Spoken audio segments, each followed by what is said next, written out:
Hello viewers, আজকে আলোচনা করব নিষেধাজ্ঞা মামলা আপনি কখন করবেন। আমি সাব ইন্সপেক্টর বাবুল আহমেদ আছি আপনাদের সাথে। আমি বর্তমানে এপিবিএনে কর্মরত আছি। এর আগে ডিএমবিডিবি ঢাকাতে কর্মরত ছিলাম। তার আগে পুলিশ হেডকোয়ার্টার ঢাকাতে কর্মরত ছিলাম এবং কুড়িগ্রাম জেলা পুলিশে কর্মরত ছিলাম। আজকে আলোচনা করব নিষেধাজ্ঞার মামলা আপনি কখন করবেন এবং কোন কোন ক্ষেত্রে নিষেধাজ্ঞার মামলা প্রযোজ্য হবে, এগুলো বিষয় নিয়ে আজকে আলোচনা করব। 1877 সালে সুনির্দিষ্ট প্রতিকার আইনের 6 থেকে 57 ধারা পর্যন্ত এই নিষেধাজ্ঞার ব্যাপারগুলো বলা আছে।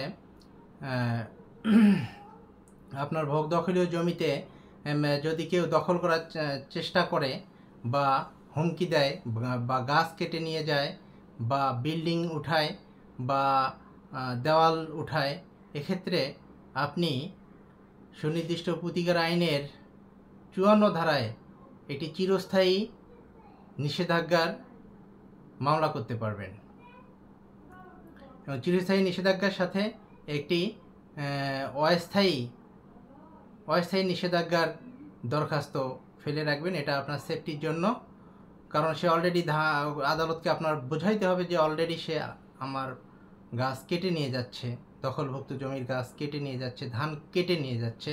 এজন্য অস্থায়ীভাবে একটি নিষেধাজ্ঞা দরখাস্ত আপনার করে রাখতে হবে। এটা আপনার সেফটির জন্য। এবং যদি বিল্ডিং উঠে ফেলে, ধরেন আপনার দখলভুক্ত জমিতে বিল্ডিং উঠে ফেলছে, দেওয়াল উঠিয়ে ফেলছে, সেক্ষেত্রে আপনার বাধ্যতামূলক একটি আদেশ নিষেধাজ্ঞার জন্য আপনি 55 ধারায় মামলা করবেন। কোন কোন ক্ষেত্রে নিষেধাজ্ঞা মঞ্জুর হবে, এই বিধানগুলো 52 ধারায় বলা আছে সুনির্দিষ্ট প্রতিকার আইনের। এবং কোন কোন ক্ষেত্রে নিষেধাজ্ঞা মঞ্জুর হবে না, এক্ষেত্রে এই বিধানগুলো সুনির্দিষ্ট প্রতিকার আইনে 56 ধারাতে বলা আছে। এবং 54 ধারা চিরস্থায়ী নিষেধাজ্ঞার ক্ষেত্রে আদালত কি প্রদান করে? আদালত ডিক্রি প্রদান করে। অস্থায়ী নিষেধাজ্ঞার ক্ষেত্রে আদালত আদেশ প্রদান করে। এবং বাধ্যতামূলক যে নিষেধাজ্ঞা 55 ধারা, এটার ক্ষেত্রেও আদালত কি ডিক্রি প্রদান করে।